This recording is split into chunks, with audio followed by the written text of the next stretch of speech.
Bismillahirrahmanirrahim. Assalamualaikum warahmatullahi wabarakatuh. Alhamdulillah nahmadullah. Allahulladzi khalaqa kulla syai'in faqaddarahu taqdira. Wa atqana ma sana'u wa syarahu hikmatan wa tadbira. Asyhadu an la ilaha illallah wahdahu la syarika lah wa asyhadu anna Muhammadan abduhu wa rasuluh. Allahumma shalli wa sallim wa barik ala nabiyyina Muhammad wa ala alihi wa ashabihi ajmain, amma ba'd. Faqad qala ta'ala a'udzu billahi minasyaitonir rajim ya ayyuhalladzina amanu taqullaha wa qulu qawlan sadida yuslih lakum a'malakum wa yaghfir lakum dhunubakum wa man yuti'illaha wa rasulahu faqad faza fawzan 'azima. Fa inna khairal kalami kalamullah khairal huda huda nabiyina Muhammadin sallallahu alaihi wasallam.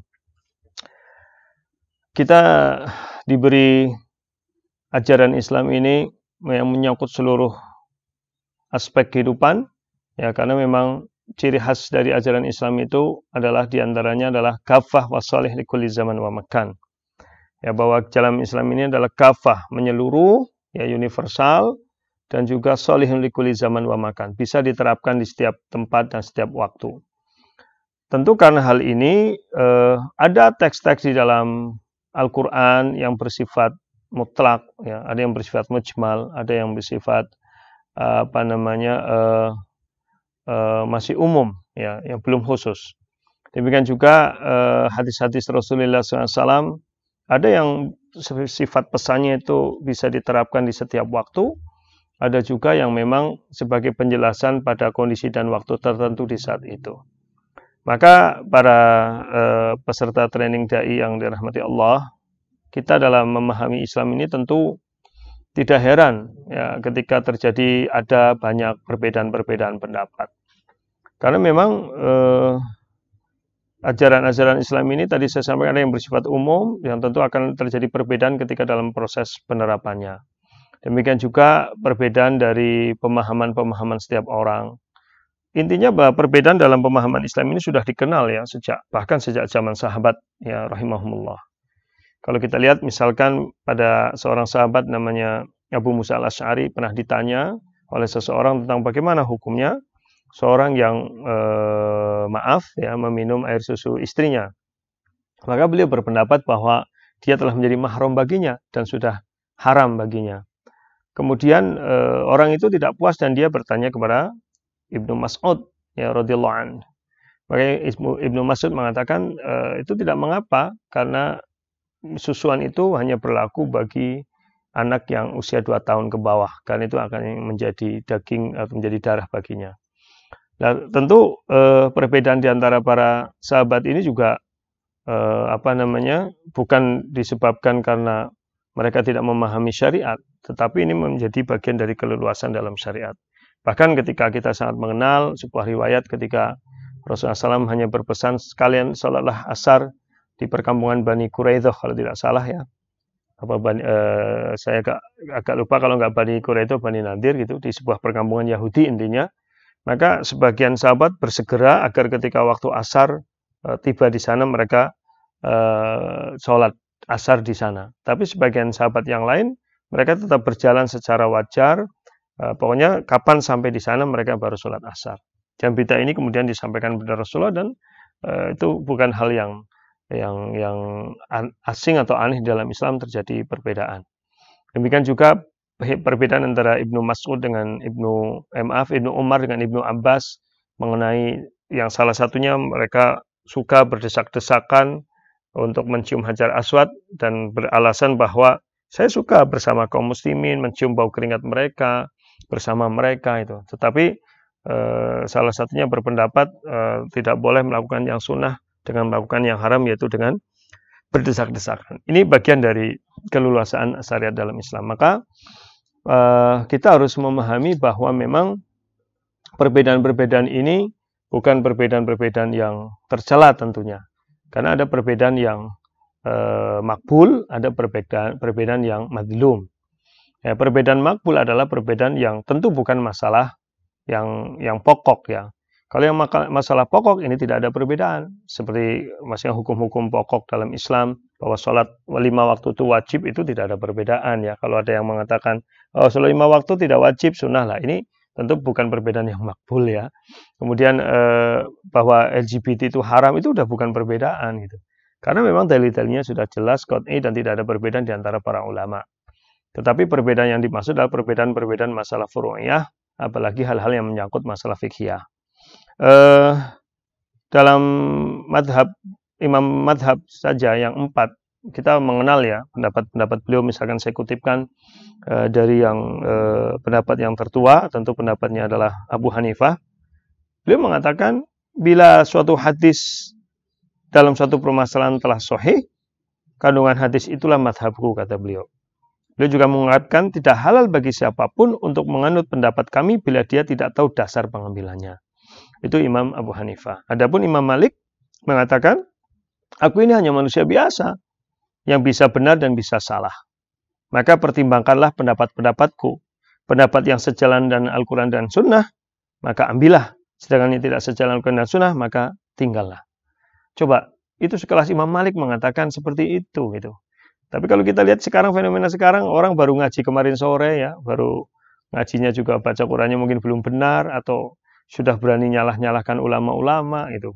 Ya ini suatu hal yang sangat aneh, padahal ulama besar saja seperti Imam Malik mengatakan aku manusia biasa yang bisa benar bisa salah. Kemudian imam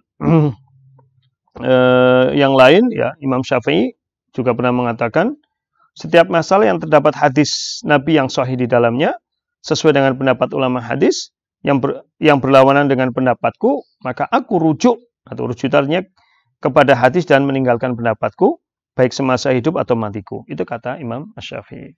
Beliau juga mengatakan perkataan yang sangat terkenal, pendapatku benar, ya, tapi tidak menutup kemungkinan salah. Pendapat orang lain menurutku salah, tapi tidak menutup kemungkinan benar.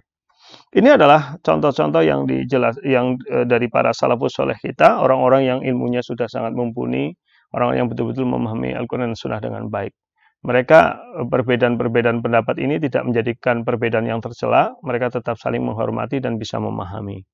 Kalau kita lihat lebih detail lagi, ya para peserta training dai yang dirahmati Allah, saya meminjam istilahnya Sulaiman Al-Asghar, Umar Sulaiman Al-Asghar, bahwa kalau dirinci khilaf itu ada dua, ya khilaf makbul dengan khilaf madmum. Khilaf makbul itu ada dua, ya khilaf makbul dengan khilaf as-saghi' al-makbul.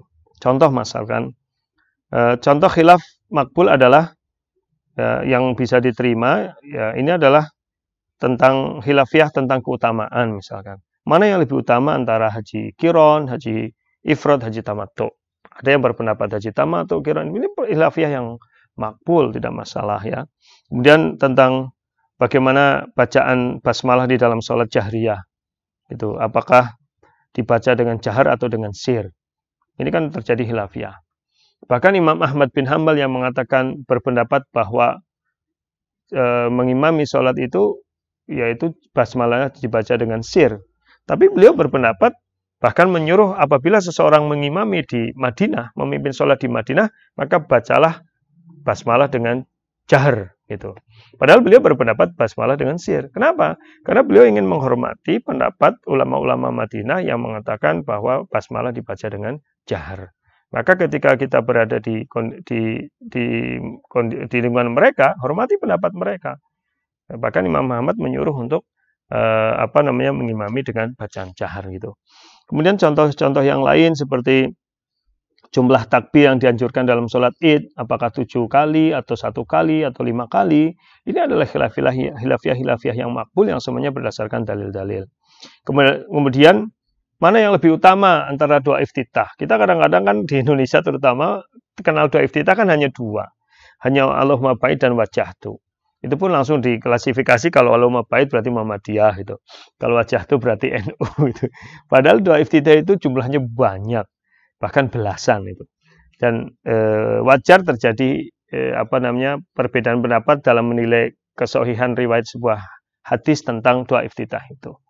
Tetapi sebenarnya kalau kita telisik dengan baik ya masing-masing doa iftitah itu punya makna yang berbeda-beda gitu. Allahumma ba'id berarti dia memohon disucikan, wajah itu berarti dia bersumpah, berjanji. Sementara yang riwayat Umar itu adalah apa? Subhanallah bihamdika tabarakasmu wa ta'ala jadduka wa la ilaha ghairuka. Ini juga doa iftitah yang artinya hanya murni memuji. Yang mana yang lebih utama? Ya, sebenarnya ini hanya hilafiah semata. Apakah lebih utama meminta? Apakah lebih utama bersumpah atau lebih utama untuk memuji? Ya, itu gitu. Kemudian perbedaan antara perbedaan-perbedaan yang sebenarnya sifatnya tanawu'i, variatif. Ya, artinya pilihan saja itu sebenarnya, ya. Kemudian ada perbedaan yang as-saghik al-maqbul. Perbedaan saghik al-maqbul itu apa? Perbedaan yang tidak dapat dikompromikan, tetapi sebenarnya ini makbul, diterima saja, tidak masalah gitu ya. Itu bagian dari kekayaan hasanah pemahaman di dalam Islam. Jadi ini tidak keluar dari ijtihad dan prosedur sesuai dengan metodologi ilmiah yang dikenal oleh para ulama. Contoh ya, perbedaan yang al-maqbul sa'ir ini yang tidak bisa dikompromikan tetapi sebenarnya sama-sama benar. Seperti najisnya air yang kurang dari 2 kulah bila terkena najis. Ya, sedang tidak ada perubahan rasa, warna, dan bau. Ada yang mengatakan najis, ada yang mengatakan tidak.